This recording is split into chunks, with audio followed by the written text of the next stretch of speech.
Imagine uma epidemia silenciosa se espalhando pelo mundo, uma que não é causada por um vírus ou bactéria, mas pela própria comida ou bebida que colocamos em nossas bocas todos os dias.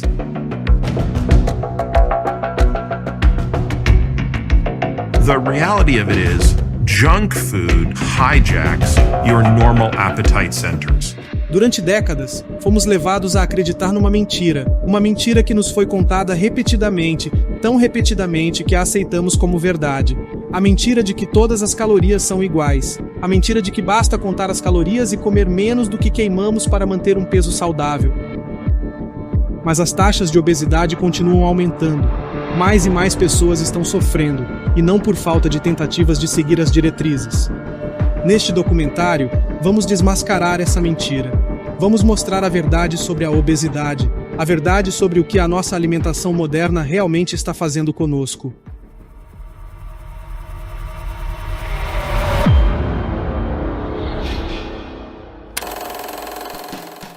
Houve uma época em que a obesidade era rara. As pessoas eram mais ativas, claro, mas tem algo mais. Elas comiam de forma diferente.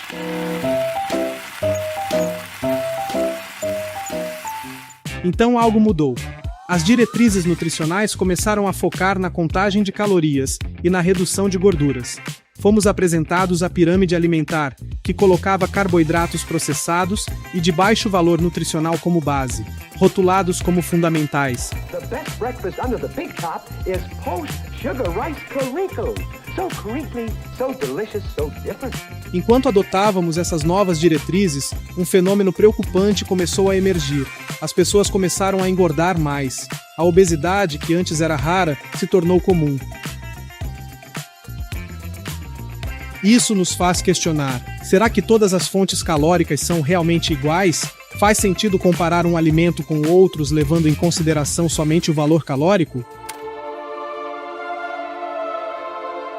Imagine por um momento que nosso corpo é como uma complexa orquestra sinfônica.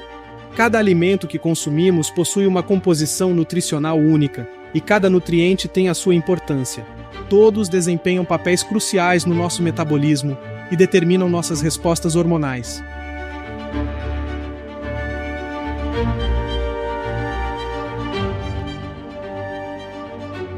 Por exemplo, o funcionamento da insulina, um hormônio crucial para a regulação do açúcar no sangue e armazenamento de energia, é fortemente influenciado pela composição dos alimentos que consumimos. Em casos extremos, como o diabetes tipo 1, por exemplo, mesmo se a pessoa consumir muitas calorias, sem a insulina, o corpo não consegue armazenar energia, resultando em perda de peso, perda de tecidos do corpo e desnutrição. Então, quando olhamos para um alimento, não podemos olhar só para calorias. Precisamos considerar a música que pode ser tocada em nossa orquestra metabólica. Será que é uma melodia harmoniosa que promove a saúde e a saciedade? Ou é uma nota dissonante que interrompe nossa balança hormonal e promove o acúmulo de gordura?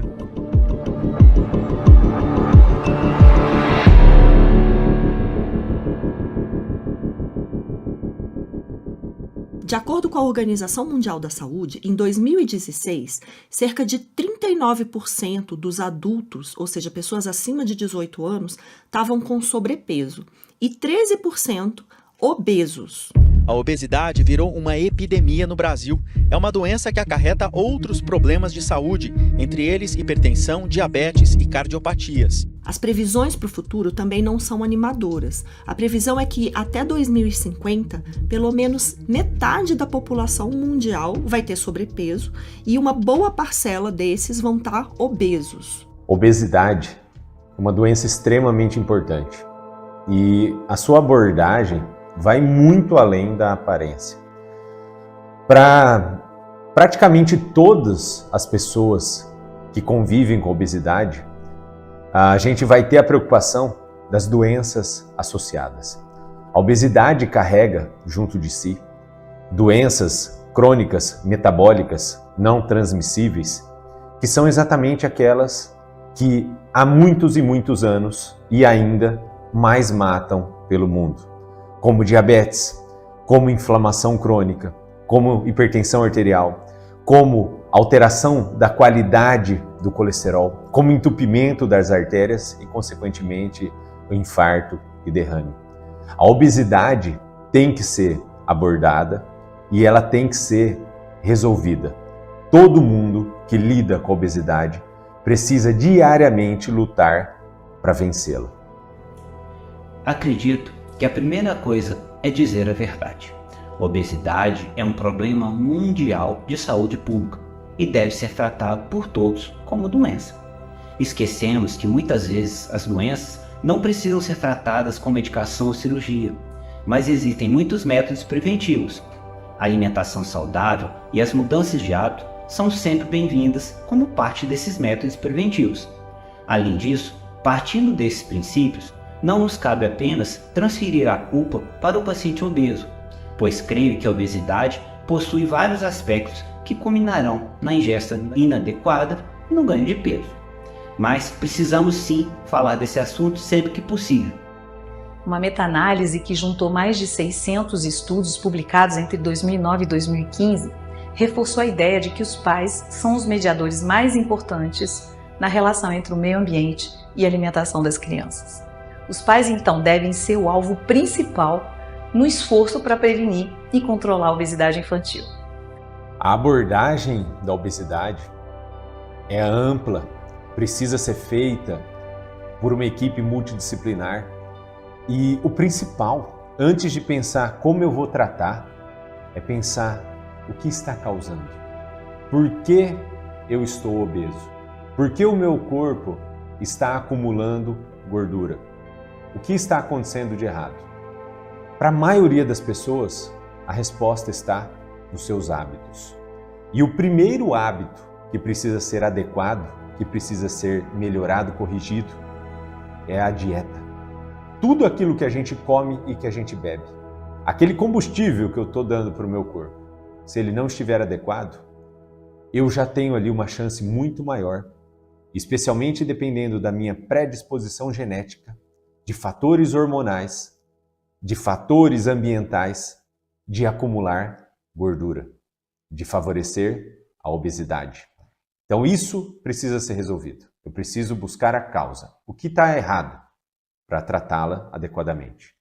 E o que a gente precisa entender é que a obesidade não é só uma questão de estética, é de saúde. A obesidade ela não acontece sozinha, ela sempre carrega problemas de saúde. O primeiro deles é a síndrome metabólica. E qual é a razão desse aumento tão grande do número de pessoas obesas no mundo todo? A gente pode ver que isso está relacionado diretamente com as mudanças alimentares que começaram a ocorrer de 50, 60 anos para cá. A Revolução Industrial fez com que aumentasse muito a oferta de produtos alimentícios industrializados. E o crescimento dessa oferta está diretamente ligado com o crescimento da obesidade no mundo inteiro. Os avanços tecnológicos da Revolução Industrial permitiram que a produção de alimentos processados e ultraprocessados crescesse exponencialmente. Hoje, esses produtos estão em todos os lugares e sua onipresença está intrinsecamente ligada ao aumento da obesidade global. Vale lembrar, no entanto, que esses alimentos, embora ruins para a saúde, são muitas vezes a única opção acessível para saciar a fome em diversas regiões do mundo.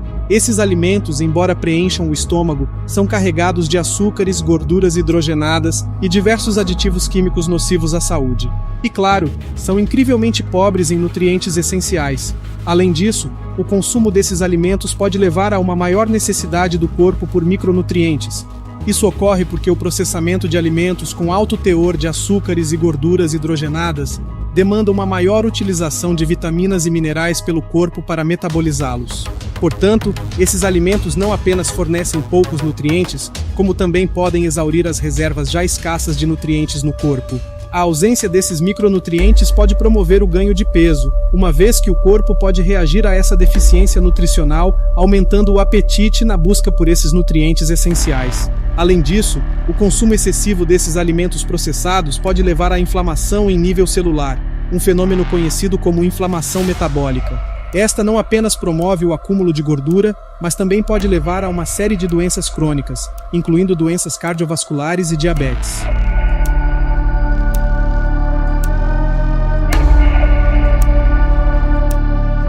De acordo com um estudo publicado na revista científica British Medical Journal, um aumento de 10% no consumo de alimentos ultraprocessados está associado a um aumento de 12% no risco de câncer. Portanto, o aumento da oferta de alimentos ultraprocessados e a prevalência da obesidade não são apenas coincidentes, eles estão intrinsecamente ligados. Surpreendentemente, a venda desses alimentos pobres em nutrientes e altamente inflamatórios é muitas vezes justificada pela obsoleta teoria do balanço calórico. Essa teoria sugere que, desde que você queime mais calorias do que consome, poderá manter ou até mesmo perder peso, independentemente da qualidade do que está sendo consumido. Isso permite que a indústria alimentícia processe e venda produtos não saudáveis, ao mesmo tempo que os promove como parte de uma dieta balanceada, desde que as calorias sejam controladas. No entanto, essa perspectiva simplista ignora o impacto metabólico e hormonal que esses alimentos têm sobre nosso corpo, um fator chave na atual crise de obesidade.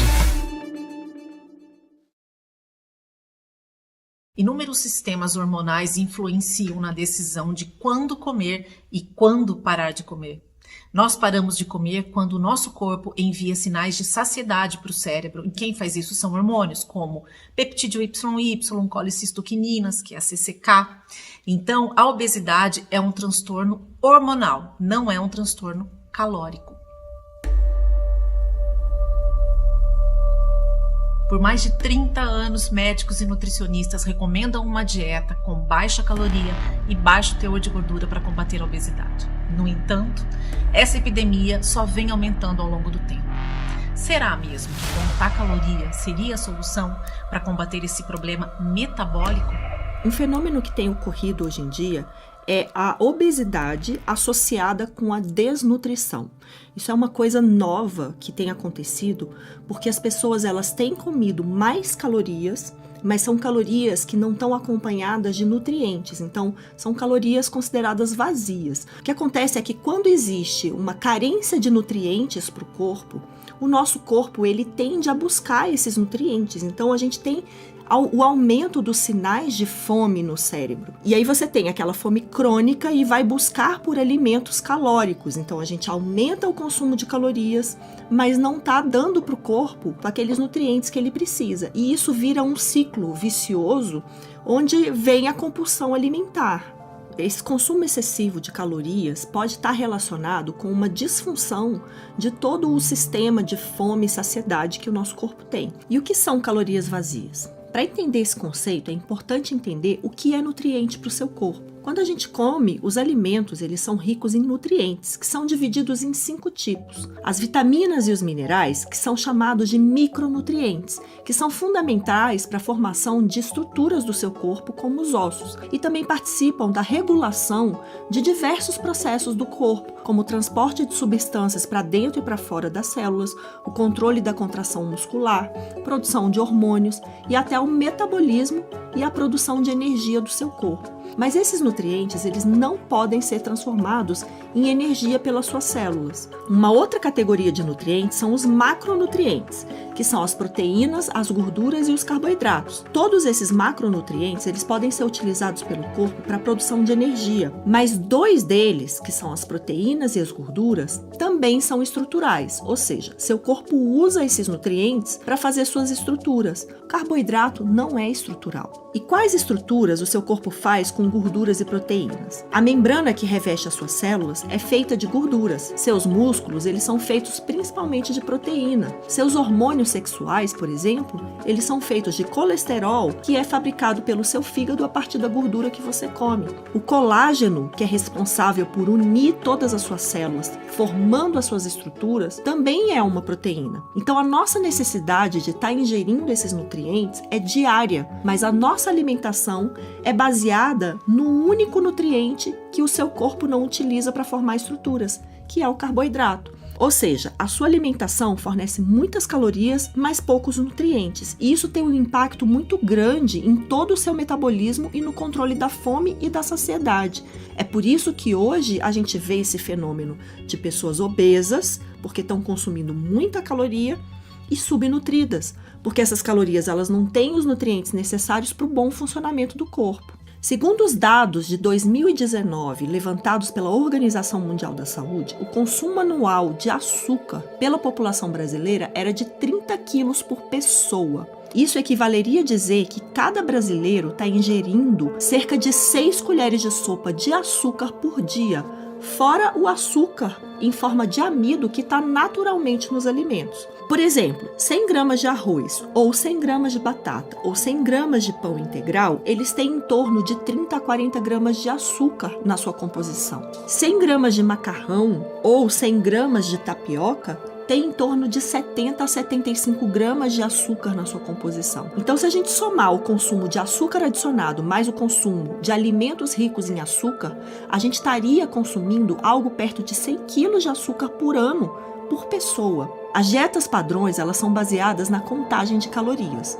Ou seja, quando você busca a ajuda de um profissional para perder peso, você tenta reduzir aquele excesso de calorias que vinha consumindo, mas continua baseando a alimentação em carboidratos e em fibras. Os carboidratos, que são aquelas fontes de energia, mas que não são fontes de nutriente para o seu corpo, e as fibras, que estão relacionadas com uma sensação de plenitude gástrica, ou seja, a sensação de estar com o estômago cheio, mas que no fim elas não são nem absorvidas. O que acontece é que logo depois de uma refeição, você começa a ter a sensação de fome de novo, porque o seu corpo ele está buscando outros nutrientes e não essas calorias. Quando a gente fala de dietas mais baixas em carboidratos, elas têm uma quantidade maior de proteínas e gorduras. Elas têm mais alimentos de origem animal. E essas são dietas que são muito mais saciantes e que, mesmo não tendo inicialmente uma redução na ingestão de calorias, elas acabam mudando a forma como o seu metabolismo funciona.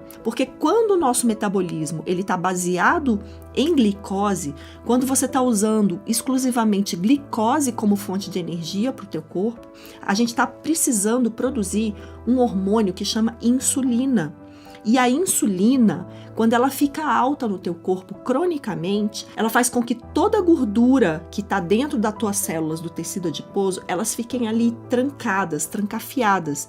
E o teu corpo, ao mesmo tempo, ele está desviando o excesso de glicose da tua corrente sanguínea, que deveria ser usado pelo teu corpo para a produção de energia, ele desvia para o teu tecido adiposo em forma de triglicerídeo. Então a gente entra num modo de armazenamento de energia toda vez que tem um pico de insulina. E esse pico de insulina é promovido sempre que a gente faz uma refeição rica em carboidrato. O que acontece hoje na nossa alimentação é que a gente é orientado a comer a cada 3 horas refeições ricas em carboidratos. Mesmo sendo carboidratos complexos, de fontes ricas em fibras, esses carboidratos eles vão ser absorvidos pelo teu corpo. Todo médico precisa dedicar um tempo da sua consulta para falar de hábitos de vida. O pediatra, mais do que as outras especialidades, precisa falar de alimentação, prática de esportes, limite no uso de telas e qualidade de sono. A obesidade infantil também é uma preocupação significativa em muitos países. De acordo com a Organização Mundial da Saúde, em 2019, cerca de 38 milhões de crianças menores de 5 anos em todo o mundo estavam com sobrepeso. E a prevalência de obesidade infantil tem aumentado a cada ano. Por um lado, o pediatra tem a oportunidade única de frequentemente abordar situações muito no início.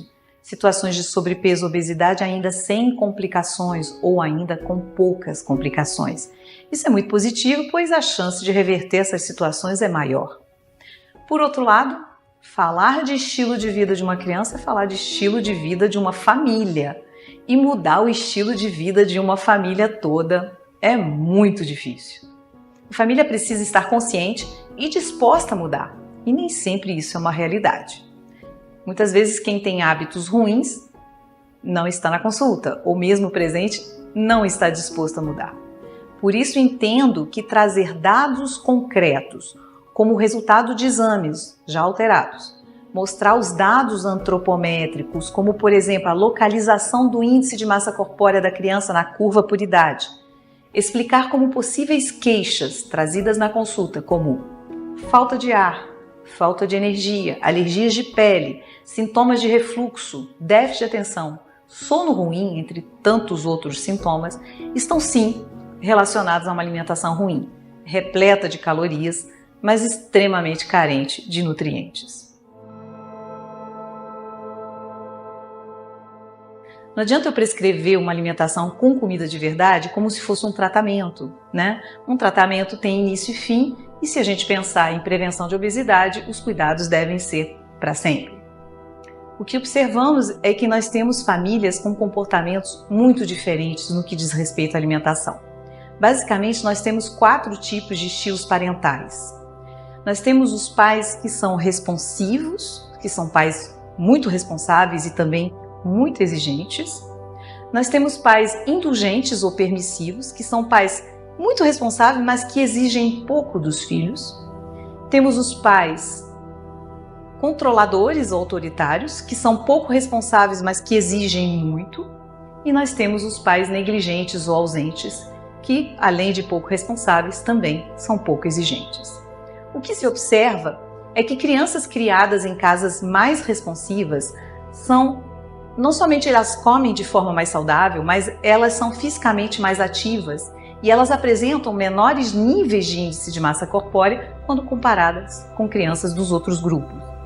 E no outro extremo, crianças cuidadas dentro de um estilo parental negligente ou ausente apresentam não somente maior propensão a sobrepeso ou obesidade, como também nível maior de dificuldade escolar e problemas comportamentais. Entender essa classificação nos permite pensar em abordagens diferentes. No caso, por exemplo, dos pais mais responsáveis, mas que exigem pouco dos filhos, a abordagem deve focar no relacionamento com os filhos. Por exemplo, uma mãe que tem uma alimentação saudável, mas permite que seu filho consuma diariamente guloseimas, precisa entender que os cuidados em saúde que ela tem com ela mesma devem se estender ao seu filho. No caso dos pais pouco responsáveis, a abordagem deve focar diretamente na alimentação da família. A retirada máxima de ultraprocessados é item essencial, indiscutível, mas dependendo do estágio em que se encontra essa criança em termos de obesidade, compulsão, seletividade, muitas vezes é difícil a gente retirar todos os ultraprocessados de uma hora para outra. Eu proponho então metas menores e começo quase sempre com a retirada das bebidas adoçadas, refrigerantes, sucos, mesmo 100% naturais, achocolatados, entre outros. Isso tudo representa uma quantidade muito grande de energia na forma de açúcar líquido, de absorção muito rápida. Esse fornecimento de açúcar líquido ao longo do dia gera elevações súbitas de glicose sanguínea e, consequentemente, elevações súbitas também de insulina no sangue. Em pouco tempo, essa insulina abaixa novamente a glicemia, gerando cada vez mais fome. Quando retiramos esse excesso de açúcar líquido, estamos não somente diminuindo drasticamente a quantidade de energia diária fornecida a essa criança ou adolescente, mas também estamos diminuindo os estímulos gerados pelos picos de insulina sobre a fome que essa criança vai ter. Beber açúcar chega a ser pior do que comer açúcar. Explicar aos pais que priorizar alimentos com maior densidade nutricional, ou seja, alimentos com maior quantidade de nutrientes por energia, como carnes e ovos, irá promover maior saciedade e por mais tempo. Dar exemplos de substituições, isso é importante. Por exemplo, trocar o achocolatado por cacau, sucos por água com gás, com gotinhas de limão, iogurtes adoçados por iogurte natural de 2 ingredientes, biscoitos e bolos por receitas caseiras. É importante também acabar com alguns paradigmas, como por exemplo do ovo. Todas essas condutas são fáceis, acessíveis e bastante efetivas. Mesmo que os pais irresponsáveis sejam aqueles que possuem o dinheiro, as crianças e adolescentes são influenciadores muito importantes e pode ter certeza que a indústria sabe muito bem disso. A publicidade infantil é frequentemente abusiva. Uso de linguagem infantil com efeitos especiais e excesso de cores, trilhas sonoras de músicas infantis ou cantadas por crianças, personagens de desenho animado, atores, youtubers com apelo ao público infantil, promoções, distribuição de prêmios, brindes, colecionáveis, competições ou jogos com apelo ao público infantil. O uso de propaganda de produtos em instituições de ensino também são inaceitáveis.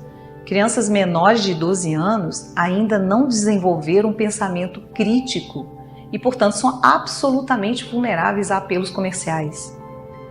A publicidade voltada às crianças está ligada ao aumento nos índices de obesidade infantil. Isso é fato.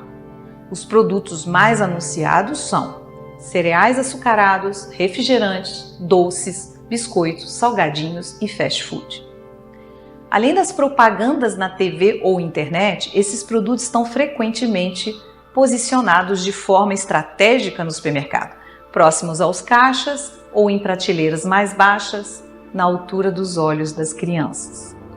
Para estimular o consumo, são frequentemente usados slogans que afirmam que o produto é necessário para um desenvolvimento saudável ou do alcance da felicidade através do consumo. São todas estratégias de marketing. O tipo de alimento mais divulgado em publicidade infantil é aquele que mais está associado à obesidade, ultraprocessado. A criança é bombardeada de propagandas. Ela insiste no consumo com os pais, isso gera estresse na relação entre pais e filhos, mas os pais frequentemente acabam cedendo. Desde 2014, nós temos a Resolução 163 do CONANDA, Conselho Nacional dos Direitos da Criança e do Adolescente, que define regras sobre publicidade infantil. No entanto, observamos que essas regras ainda são frequentemente atropeladas. Afinal, são medidas que comprovadamente diminuem a receita de empresas da indústria alimentar. Por ser uma prática abusiva e ilegal e por estar comprovadamente associado ao aumento das taxas de sobrepeso e obesidade infantil, precisamos ficar atentos e denunciar situações irregulares sempre.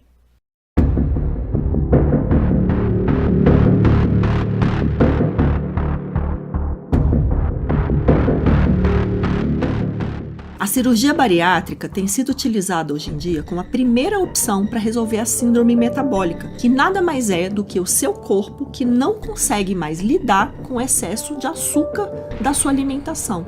E por que essa cirurgia tem um efeito tão rápido na síndrome metabólica?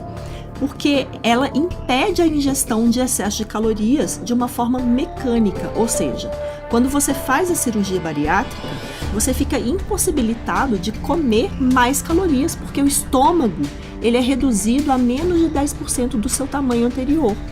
E isso faz com que você faça jejuns forçados. O jejum é uma maneira de fazer com que o seu metabolismo do açúcar se recupere. É uma maneira de fazer com que o seu corpo consiga metabolizar aquele açúcar que vem sendo acumulado ali ao longo de muitos anos. A cirurgia bariátrica vem sendo indicada para o tratamento da obesidade com extrema facilidade e tornou-se muito comum, não como uma forma de exceção, e sim como uma forma de tratamento adequada para todos os casos, atropelando outras estratégias que podem ser usadas para a perda de peso, como exemplo, a low carb. Realçando ainda um argumento muito utilizado contra as estratégias de mudança de hábitos, dizendo que seria uma forma radical por excluir uma classe de alimentos, eu pergunto, o quanto é radical uma cirurgia deste tamanho?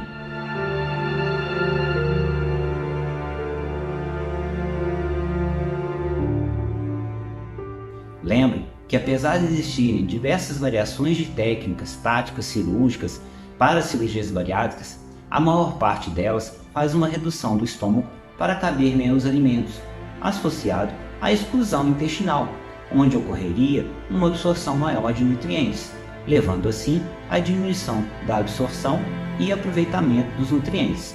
Isso não é radical? O problema da cirurgia bariátrica é que normalmente o estômago ele volta a dilatar depois de alguns anos, mas junto com o estômago é retirado também uma boa parte do intestino, e isso faz com que a absorção de nutrientes seja prejudicada. A cirurgia bariátrica tem como principal benefício o controle cirúrgico da síndrome metabólica, representada pela obesidade abdominal, dislipidemias, aquelas que causam placas de ateroma de gordura nas artérias, pressão alta, hiperglicemia e resistência à insulina. Esses todos um estado pró-inflamatório e pró-trombótico, trombose, coágulo dentro dos vasos sanguíneos. Não posso negar que existam casos em que a cirurgia pode ser necessária, mas esses casos seriam aqueles em que o risco de morte seria excessivamente grande, justificando o procedimento. Quanto aos riscos dessa cirurgia, eu dividiria em 2 grupos. Primeiro, riscos inerentes ao procedimento cirúrgico. Note, o paciente não é um paciente rígido, é um paciente sem saúde, foi o que indicou a cirurgia. Portanto, ele estaria mais propenso a apresentar complicações gerais de qualquer cirurgia. Podemos citar paradas cardíacas, arritmias, hipotensão, tromboses, entre outros. Segundo grupo de risco é relacionado ao próprio objetivo da cirurgia, que é tornar o paciente, ou seja, seus órgãos, incompetentes para a absorção correta, e também levar à diminuição da absorção de qualquer nutrientes. Infelizmente, isso ocorre de uma forma indiscriminada, ou seja, o controle das alterações de saúde na síndrome metabólica vem na tentativa da diminuição da ingesta e metabolização dos alimentos. Porém, isso pode causar, de forma crônica, outros problemas, anemias, deficiências de vitaminas. Isso por si só já leva este paciente a necessitar de cuidados pós-operatórios mais intensos, por conta da cicatrização, da formação de seromas, que são acúmulos de líquidos, e alterações de pele, entre outras. Então, numa alimentação que normalmente já era pobre em nutrientes, quando você reduz a absorção de nutrientes, você pode provocar ainda mais danos no corpo, de uma forma geral. Por isso que o sucesso da cirurgia bariátrica na perda de peso e no controle da síndrome metabólica, depois de 5 anos, ele é tão baixo. Uma das coisas que acontece muito com a pessoa que faz bariátrica, que planeja fazer, ela pensa que aquela cirurgia vai mudar os hábitos dela, e isso não acontece. A pessoa que faz a bariátrica, muito pelo contrário, ela continua com o desejo por doces. Se é uma pessoa que tem resistência à insulina, por exemplo, ela vai continuar tendo desejo por doce, tendo fome o tempo todo. E o que trata isso não é a cirurgia bariátrica, é a low carb. É a gente tirar carboidratos refinados. Os carboidratos refinados são os grandes responsáveis por manter a pessoa com fome o tempo todo, num nível de insulina alto o tempo todo, e isso desequilibra o metabolismo da pessoa. Então ela precisa tentar antes mudar os hábitos alimentares. Antes de pensar em fazer bariátrica, todo mundo deveria pensar em retirar ultraprocessados da dieta. Excetuando os casos mais graves, em que a cirurgia é até indicada com uma certa urgência, o que temos visto é a indicação de cirurgia bariátrica de forma indiscriminada para pacientes que não tentaram outras estratégias ou já tentaram de forma errada várias vezes. É muito frequente a busca de método imediatista, considerado para resolver rápido o problema, o que também é uma tendência no nosso mundo atual, acostumado com a velocidade da internet. Porém, assistimos a alguns excessos. Exemplo, pacientes que aumentam seu IMC e engordam, pois esse é um dos parâmetros para a liberação das cirurgias por parte dos convênios. Muitos são os artigos científicos de acompanhamento desses pacientes pós-bariátricos, principalmente em relação ao reganho de peso, mas parece que a comunidade científica, novamente, só considera o que interessa. Vários desses artigos apresentam conclusões que quanto mais tempo passa, maior é a quantidade de pacientes que voltam a se tornar obesos, e estes também são psicologicamente mais sensíveis ao reganho, portanto, são mais vulneráveis ao abandono das orientações pós-operatórias, incluindo as dietas. Já ouvimos relatos de pacientes que passam a ingerir, por exemplo, alimentos altos em calorias e pouca quantidade, como leite condensado, por exemplo, para burlar as regras. Portanto, acredito que a mudança de hábito seja a melhor estratégia, pois ela deverá ser seguida para a vida toda e não representa uma imposição metabólica, como é o caso da cirurgia, contra a qual ambos, o organismo e a pessoa, irão brigar contra, sendo que as mudanças de hábito podem ser implementadas de forma gradativa e aí o paciente passará a aceitar de uma forma mais tranquila e natural. E se você, obeso, que está com a indicação de cirurgia bariátrica ou está levantando essa hipótese, faça um desafio. Consulte uma excelente nutricionista. Faça uma programação de uma dieta low carb, cetogênica, estratégias de jejum intermitente. Faça e observe o resultado. Dê para você essa chance. 1 mês, 2, 3 meses seria um tempo maravilhoso. Mude o seu comportamento, mude a sua relação com a alimentação. Em paralelo a isso, procure ajuda psicológica, entenda o que estava acontecendo, o que te levava a descontar suas emoções na comida. Dê essa chance a você. E depois de observar os resultados, você vai poder se decidir por essa mudança tão grande na tua vida. Será que não valeria mais a pena você operar aqui, operar os seus pensamentos, a sua relação com a alimentação? Comer é maravilhoso, é um dos maiores prazeres da vida. E comer alimentos adequados, nutrientes adequados, com saúde, é muito melhor. Vale muito mais a pena, te garanto. Normalmente, a obesidade está relacionada também com muitas questões psicológicas. Muitas vezes as pessoas estão descontando na comida aqueles sentimentos que não foram trabalhados ao longo da vida. Então, por exemplo, a depressão, a ansiedade, carências afetivas, né? Então as pessoas estão colocando todos esses sentimentos dentro da comida, na alimentação, e a cirurgia bariátrica, ela não vai resolver essas questões. Essas questões, elas precisam ser tratadas, senão a chance de ter sucesso seguindo uma dieta ou mesmo fazendo a cirurgia bariátrica, elas são reduzidas. Eu tenho a oportunidade de conversar com muitas pessoas que têm sobrepeso e obesidade. Todos os dias eu converso através da minha página no Instagram e eu vejo pessoas que fizeram a bariátrica há 5, 6 anos atrás que reganharam todo o peso, inclusive até mais do que estavam antes. E quando essas pessoas fazem a dieta low carb, que é a eliminação dos carboidratos refinados na dieta, essas pessoas observam que a fome diminui, que elas conseguem ter uma adesão àquele novo estilo de vida e elas conseguem emagrecer tudo que elas planejaram emagrecer com a bariátrica. Então, é o que eu questiono todos os dias. Por que não tentar a low carb antes, né? Já vi pessoas que estavam na fila da bariátrica, tentaram a low carb e estão até hoje, emagreceram 40, 50 quilos ao longo de 2 ou 3 anos.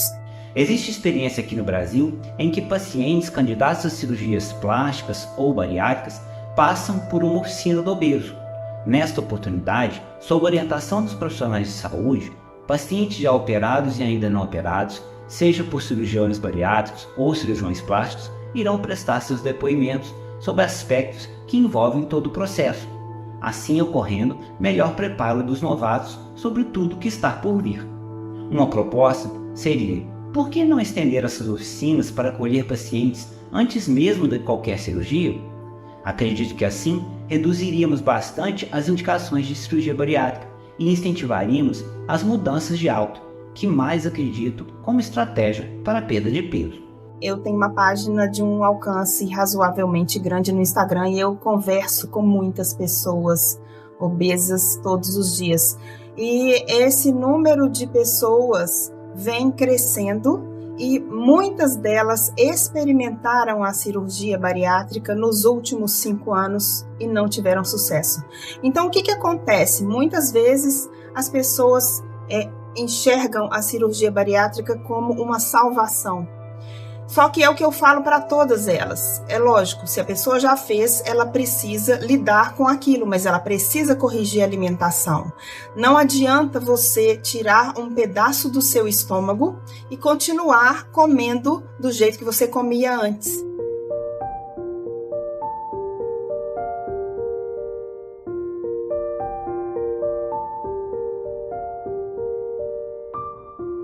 Existe uma linha tênue entre questões estéticas e questões de saúde. Hoje em dia, a gente tem misturado muito esses dois conceitos. Então, quando a gente fala de obesidade e de se aceitar o próprio corpo como deve ser, isso é uma questão que a gente tem que olhar com muita cautela. Então, é preciso olhar de uma forma muito delicada para esses dois extremos. Não só a questão de romantizar a obesidade e se esquecer que ela é um problema de saúde, mas também a questão de olhar para os padrões estéticos, padrões de beleza atuais e entender que eles muitas vezes são inatingíveis. E a gente precisa, sim, ter uma autoaceitação, gostar de si mesmo mesmo, mas ao mesmo tempo gostar de si mesmo cuidando da própria saúde. Acredito que, apesar de uma forma muito lenta, formadores de opinião possam iniciar processos de mudanças de paradigmas, forçando mudanças de diretrizes erradas, por exemplo, sem base científica, pois temos boas publicações com muita evidência científica indicando caminho inverso ao que seguimos até agora. Desmistificando a low carb é um exemplo básico, mas ideal mesmo seria que todos nós pudéssemos ter educação suficiente para tomar melhores decisões sobre nossa própria saúde. E é por isso que nós profissionais nos propomos a participar de iniciativas como esta.